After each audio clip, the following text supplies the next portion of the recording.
Good afternoon, everyone. Welcome to Tuesday, April 15th, 2025, Trading Trends. Yes, I was gone for 3 weeks. I am a two-time dad.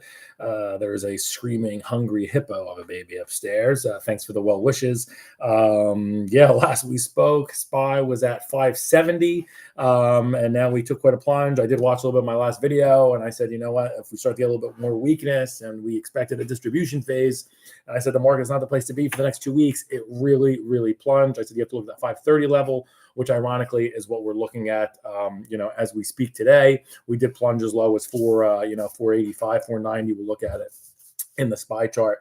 Going to do my typical show, like kind of the recap Friday show, even for my own betterment, and for my own edification here, to really get back in. Some things have changed, some things have not. Obviously, the S&P and American markets are not the most attractive place in the world to be. You may not be so surprised in what is. I'm just going to share the doc here and get to it. Let me see if I remember how to do this. It's all been, diapers and getting peed on. And meanwhile, the market is also peeing on people. So let's take a look. So, you really cannot ignore the gold miners. We've been talking about the gold miners. This is where the momentum is right here, right now.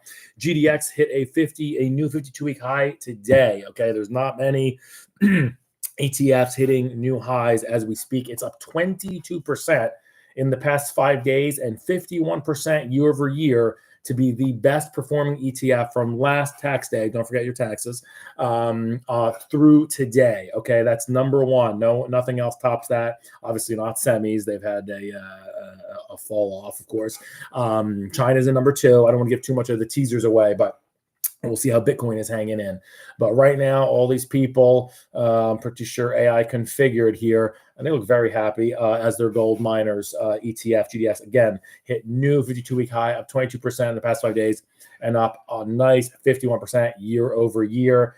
And just because there's not a lot, today was a total digestion day, below average volume. SPY had a pretty inside day. We'll take a look at the chart. The SPY closed down 0.25% lower, and volatility, pretty much sideways. Although for the past 5 days, volatility has really come off. So this is what I'm saying here: gainers or dash there. There was nothing a multiple sigma move higher, and then to the losing side, nothing multiple sigma move lower. All right. So before we get into the recap of the past week, let us get into the chart today. Intraday, and then forecasts, so on, so forth, and what have you. Okay, here we go. So before we get to this, single stock movers, a lot of these stocks look awful. I really got to be honest. The last one we spoke, I said Palantir, Netflix looks good, MicroStrategies, and that's kind of it from the most heavily traded stocks. I'm looking at all this. They're all sales, in my opinion. They're just not the places to be. And they include NVIDIA, Tesla, Apple, Amazon, even the once, amazing Meta does not look swell. Microsoft, Google, Bank of America don't like. One of the worst financials, actually. Broadcom, all not good. Okay, so be very careful where you pick your spots. To be very honest with you, in terms of U.S. stocks, it's kind of Palantir, Netflix, MicroStrategies, and then everybody else. If I look for next stocks to own, it's, you get Baba, which is Chinese, of course. I guess you can flirt with United Healthcare. Hopefully you don't get shot. Robinhood looks decent. Walmart looks good. That's on the staples. Staples are kind of the only sector that looks good. And when I'm saying good, bad, I'm talking about where it's trading versus moving averages, 20, 50, 100, and 200 day. If they typically, are holding 3 of the 4, I'll say, there's some momentum, there's some strength there that you can rely on. Staples is kind of the only one that has that. And it's because people are, of course, flocking to, defensive. And we'll take a look at gold, which is, also defensive. So we'll let that out. So in terms of the intraday, whoopsie daisy. Let me see this here. Okay. What happened here? Uno momento, por favor. Boop, boop, boop, boop. All right. So here's the intraday chart. I don't know why it looks wonky here, but so here is the opening bell. We were trading decent. You thought this was going to be something happening here up until 12:30, And then unfortunately, right around the European close or so, really fell out. Of course, there was a tariff headline, I believe, that came out at 1 o'clock, and it took us from 541 all the way to 537. So volatility is still very much here. VWAP at the time was 540, and we were not able to recover VWAP. So we closed down to about 538 or so. As I zoom out here, you get to the 1 year chart again. So character change, right? Major for the S&P. This was significant. March 10th, total character change. We became oversold for the first time all year. We traded under the 200-day moving average. I said, whoa, whoa, whoa. March 10th was the first time this happened. It's kind of like you got, I don't know, named prom king, and then you got named prom loser. I wasn't named either, so I went to an all-boys school, so it was a bit different. But yeah, so right here, March 10th, the clock was on. I really wouldn't want to see us being, underneath that more than a week, 2 weeks. What do we do here? We peaked our head up March 25th, 26th, really to spook people, kind of like a bull trap. It really caught some dead bodies here. If you thought, oh, that's it, we're above the 200-day moving average, that's going to do it. We immediately started to go south right after. This is where the tariffs were starting to ratchet up. The verbiage between China and Trump and so on and so forth. We ended up plunging all the way to the lows April 7th to 482 in SPY, and you can see that is very irregular for SPY to be oversold for even a day or two, let alone 5 days here of just plummeting. And then now we are trying to recover here. Essentially, we've recovered from 482 all the way to about 545, and now a little bit of give back. So the $64 million question, now what? Very messy chart. Obviously, nothing good happens under the 200-day moving average. And another takeaway is that I use big time is the 1 year 50% Fibonacci retracement. So where you are low to high in the last year. So that would be 480 all the way to 613. You take that middle ground, that's right around 548. We'll call it 550. You got to get to that first before really this market can be respected and it becomes a buy the dip instead of a sell the rip environment. As far as I'm concerned, this is clearly a sell the rip environment until 550. Be very careful of your spots. There's 11 sectors. When we're saying that only one looks, good and healthy staples, that's the S&P is not the place to be. We'll look at where there are areas to be when we'll look at the leaders of the week, but it doesn't look so good for the S&P. So in terms of accumulation phase, so it looks like to me that the accumulation phase began, I know it looks a little cute, but right around April 8th and on around, again, the visibility for forecasting is very difficult right here with the volatility. This is driving, like we saw before, driving with no wipers and you're coming down in a hailstorm. So on or around the 23rd, which is, middle to end of middle next week, this should take us right around to our sliding 21-day exponential moving average of 545. And I think that's as good as it gets. You saw that happen yesterday.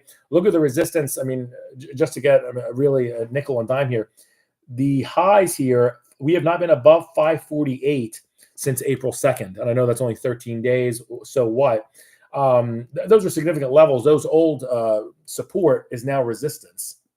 Okay, this is going back. I'm taking that 540 level. This goes back to the lows back from last September after that comeuppance that we've had after Yen-Mageddon when we quickly found ground. This is entirely different market. If you're not convinced as well, and not maybe official, but I mean, we hit a 52-week low recently. You have not traded. I want to highlight this. We have not traded above 50 RSI since the all-time high. I'm sorry, since 2 days after the all-time high. That's right. So when SPY was 613, we had an RSI of 62. Whoa, close to being overbought, et cetera, et cetera. We have not been above a 50 RSI since February 20th. So this was like in droves. Folks were exiting the market. You could see the skid. You had some momentum, really, like you're driving and you really just have your momentum and you're trying to coast it clearly. The 200-day moving average started to still continue to go higher until I will point out to you right there, started to go down April 3rd.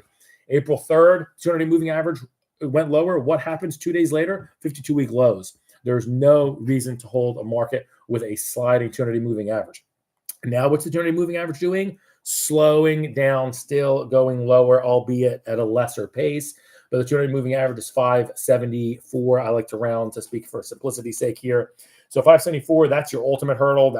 Things are green light. Everything is good and well. If we hold above that for, a week, 2 weeks, I don't think it happens. In fact, as I said, what I'm expecting for next week is, again, this is hard. I know I'm repetitive here, but the 21-day exponential moving average will be significant resistance. I think it's right around that 546 mark where I have my cursor. So we got above it for just a touch when we had that crazy day on April 9th when Trump said he was going to postpone the tariffs 3 months.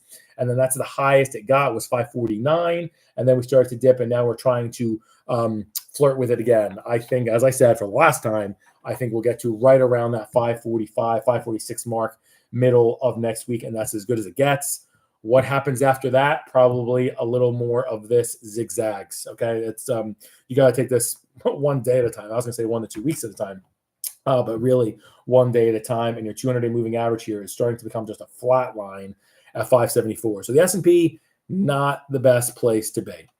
All right, let's get back to the doc for a sec. Now that I have that 11-minute preamble. Oh, goodness gracious. Great balls of fire. All right. So, again, gainers, losers today, nothing, multiple sigma moves. So, really a digestion day. Let's go to the gainers of the week. And there is a gargantuan one. And it's something we've been talking about for a while. Gold miners. I know it seems boring, maybe. This monster, is up 22% in the past 5 days. So, when that fear happened, look at this. Off of just these like short-term interim lows, April 7th, so that's 8 days ago. This thing was $41, okay? And we told you GDX has a mighty ATR, average true range. This thing can move. This thing has gone from 41 to outside the Bollinger Band to $51 to new 52-week highs. That's not an all-time high. Where are the all-time highs on this sucker? I believe it was, September 2011. This thing was at $67. Now, just looking at the chart here, look at that candle. What a hammer here at $50. Looks like it wants. I'm not seeing much like $56. It can get there first before it tries to get out those new. Let me just be correct. Is that all-time highs? Yeah, September 2011 highs at $67. This thing clearly has momentum, and as long as there's fear in the market, like I said in that graphic to open up the show, those happy. I think their miners were all white people.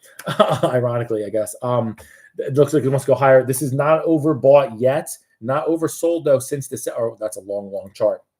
I'll go back to the 1 year. We are overbought as I zoomed in here on a shorter time frame. The other one was a 20-year. This is just overbought. Again, this thing is overbought every month, essentially. So it's overbought today. It was overbought in March for 2 days. It was overbought for a week and a half in February. And look at the chart, a beautiful rising 200-day moving average. Ugly period when the Fed cut rates December 17th through January 16th. That was an ugly month. That was a giveaway month here in terms of GDX if you want to get in there at a 36 handle. And now it has just absolutely rose like a phoenix to 50 half. So now what? In terms of GDX, again, 52-week high, 2-day, green skies ahead.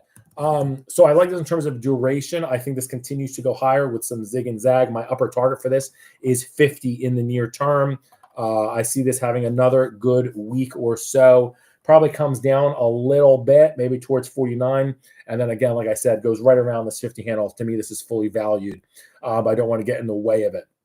But this looks good. You got to be on the side of gold. You got to own some of this in your portfolio. New 52-week high today. What else can you say? So this monster is up 22% in the past 5 days alone. You could have called a monster up just in the past 5 days. And again, in the past year, it's up 51%. I gave a teaser for the end of the show when we do best ETFs of the year. You're looking at it. Okay, second best ETF, GDX, absolutely monster, up 1% today to new 52-week highs. And again, averaging about 4% a day or so for the past week with this fear. So we'll keep that one on your radar. Try to get an entry. I don't think you're going to get it right now, to be frank. I think if you really have to wait, market itself has to catch some animal spirits higher. It doesn't look like it's happening.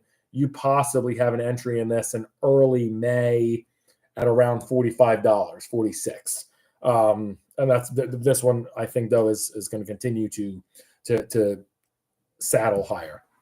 All right, next, And this is not gold, Ark Innovation, believe it or not, is the second best ETF of the past week, up 14%. Now, this thing had a ugly fall from grace, 52-week high, similar to the market, February 18th, a 200-day moving average. You see still starting to go higher. This one is not going down yet. This is actually so different from the S&P. S&P's 200-day is going lower. This is just flat line stuck at 51.40.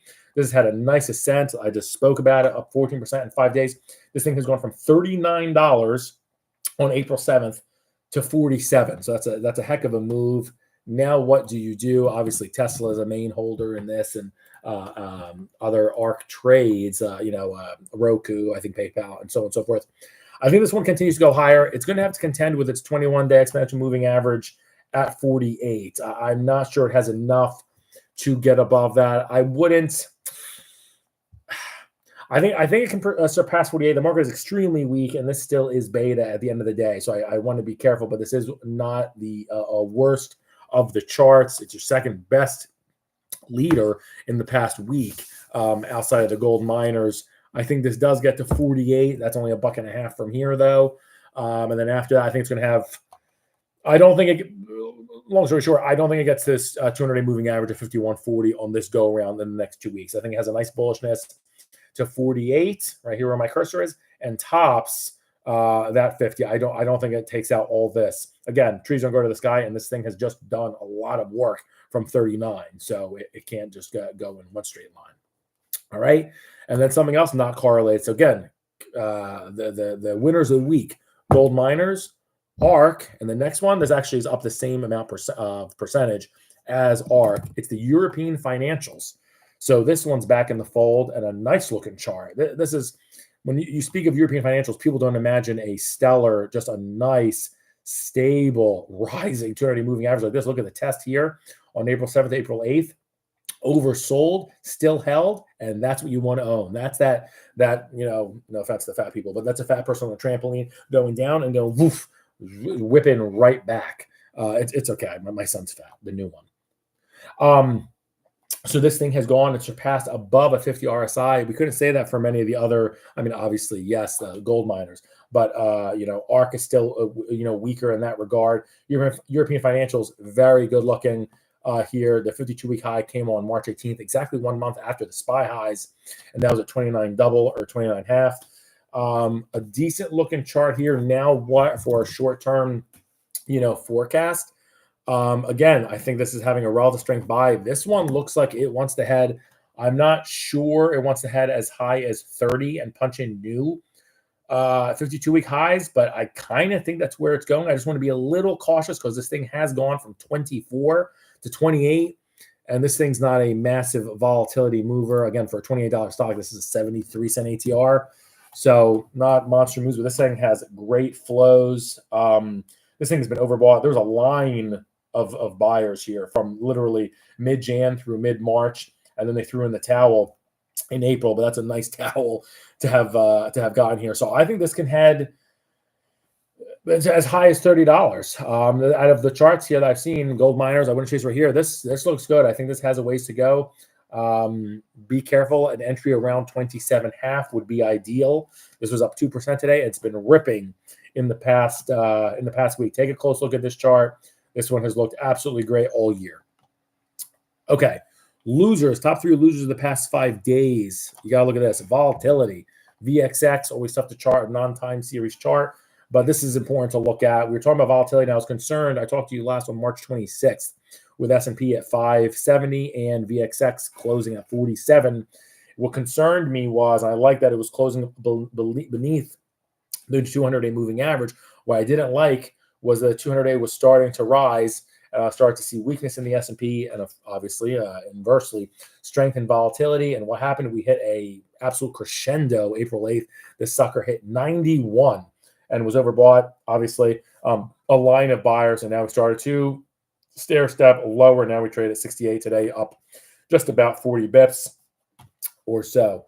Now, what for volatility? If I said the S&P was going to be up for around 7-8 days or so, I would expect this to have its distribution phase over the next 2 weeks or so. I think this comes off. I do think some people take a sigh of relief. Hopefully, more earnings start to give confidence to investors and traders in the market. Where does this go to?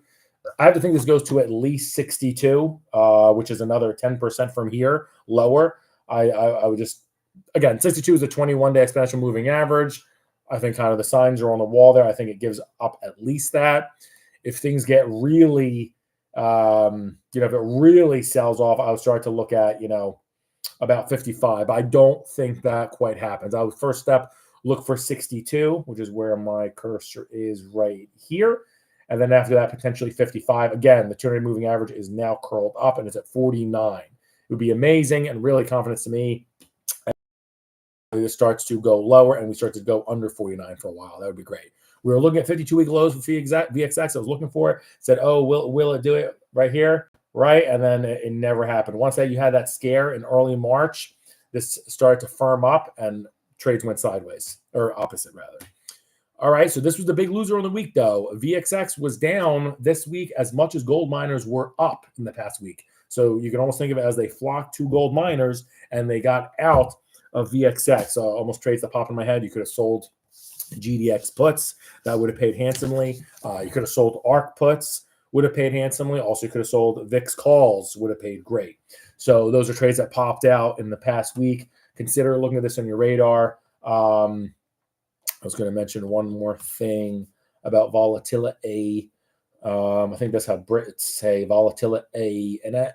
Are you having a laugh?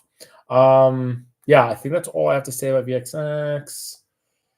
Pretty much it. Yeah.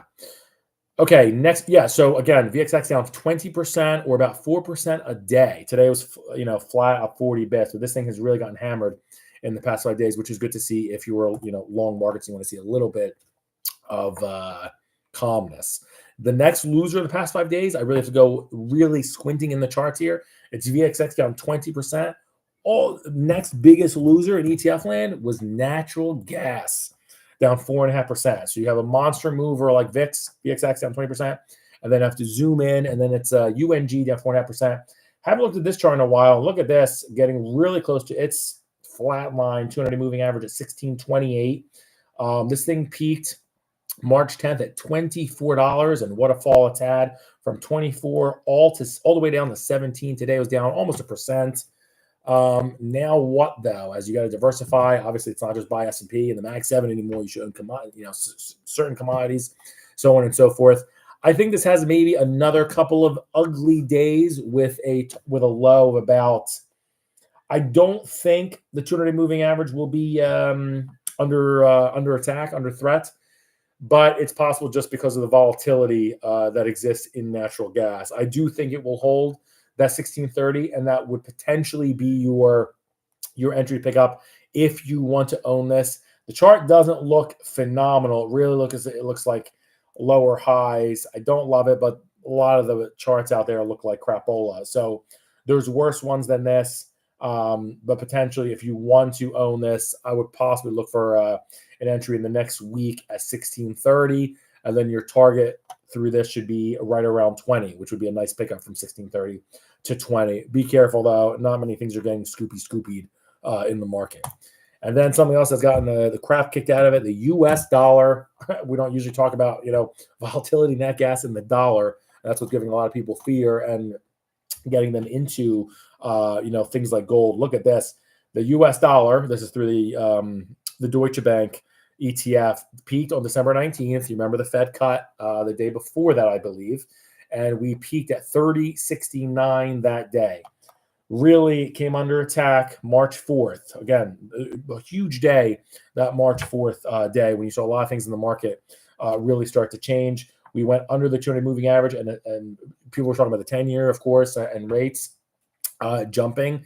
April 11th, 4 days ago, the U.S. dollar hit a 52-week low. We hit 27.29. It's had a nasty week. It's the third biggest loser this week. And volatility is an actual, an asset because it's, negative in the market. So really it's in terms of assets that you own, real things. It's natural gas and it's the dollar in the past week. So if you own those, you got hurt. And we kind of all own the dollar since, it's in our pockets. So suboptimal. So what happens here now for the U.S. dollar, in my opinion? So this I think will base around here. I mean, really bold words, around 52-week low. Surprise, honestly, did get as low as it did. You don't usually see the dollar trade outside of the Bollinger Band, either higher or lower, more than a couple of days. And really, that exhausted that here, it seems. But we still are oversold, or we just climbed out of it today. Actually, we're at 31 in the RSI. I think this will base this week around 28. I think it'll recover a bit more than this as it tries to make its way towards 28.20, and that's about it. So the dollar, overall, don't love the picture. Looks like crapola. Again, this hasn't largely sustained above 50 RSI trading since the Fed cut rates. Again, similar to the S&P, we went from highs and then under the 50 RSI, and then this one had a little bit more in terms of how much it had leeway before it traded under the 200 moving average. But I see similar pictures between the US dollar and the S&P, and that's not giving me warm fuzzies. So top 3 trades of the past 5 days.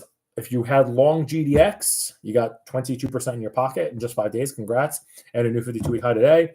Next best trade of the past week, short volatility. Congrats. That was 20% in your pocket. And then long Ark. That was 14% in your pocket. So those are the best trades of the past week. Hard to navigate. If you clinged to GDX, short vol, and long Ark, it really got you saved your shirt in the past week. And now top 3 trades of the past 52 weeks. We looked at one chart. We didn't look at the other 2. Best trade of the entire past year from April 15th, 2024 through today. This sucker right here, GDX, which has current momentum right now. This is not a has-been. You could say, oh, this is over the past year. This is, I don't know what you can even argue about. It's not recency bias. I'm going back last April. But this has absolutely amazing momentum. Like I said, I wouldn't chase it right here. You might have to wait a couple of weeks if you don't want to be that patient to get an entry around 46. I'm not going to advise chasing it now, but this is absolute superstar gold miners. The GDXJ, just so to get it all out there, GDXJ is the better performer by a hair, just a couple of hair of a percent, like 52, 53% or so. I went with GDX itself because it's much more liquid, up 51%. Gold itself is up less than that. So the gold miners have been the crushers. Gold is up less than that. The second best trade in the entire market, FXI. So GDX up 51, and then FXI is up 39%. You could see highs here March 18th, hitting $39. And then you had a gift here at the 200 moving average, April 7th, April 8th, oversold there, and a sharp rally here as we get towards $33. In terms of entry here, we have FXI. It's going to get a confluence here to me around $34, and that'll be as likely as good as it gets here. Again, 34 meaningful level here. It was the lows back here in March when folks were exiting the United States and getting into China, into their new 52-week highs, which we were calling for. When will it take out that she remark at 37.5? That's when the stimulus was announced. It did do it just by a hair. March 18th, again, big flock out of the United States into China. We've been talking about the United States is not the place to be. China is. So again, the playbook is gold miners, China. I think this has a nice, like I said, another week or so. Looks like this one wants to get to 34, and that's about it. Okay, and then lastly, the third best performer of the market. So it's GDX at 51% since last April 15th. FXI up 39%, and IBIT still hanging in there, up 33% year over year. Not a bad looking chart. Here's the 200 moving average. Had a couple of scares here earlier last week when it was trading under $45. It has rallied. Again, don't forget the peak for this was the week of the Fed cut as well, hit 62, and now we're all the way back here at 48. So what now for Bitcoin or IBIT in the next, time's sake, next week or two? Good and bad news. Obviously it's not a bad place to be. It's the third best trade of the past year, for goodness sakes. But this has staunch resistance here. I think this has a nice 2 weeks ahead of it.